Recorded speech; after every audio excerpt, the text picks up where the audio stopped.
Welcome to Man Does Tech, where I solve the problems you didn't even know you had. Start by assembling your complete publication list and citation counts in a single table. You should capture title, year, and the exact citation number for each paper. If you have duplicates, merge them. Once done, sort the list by citations in descending order so the highest cited paper is first. Make sure to use a consistent source for counts to avoid mismatches.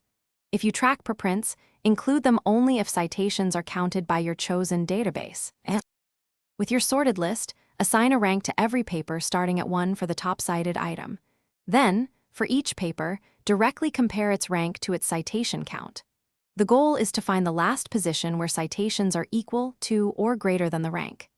As you scan down, note the highest rank that still meets this condition. This comparison is the core operational step. It isolates how many papers have at least that many citations. Finalize the H-index by taking the largest rank number where the citation count remains greater than or equal to that rank.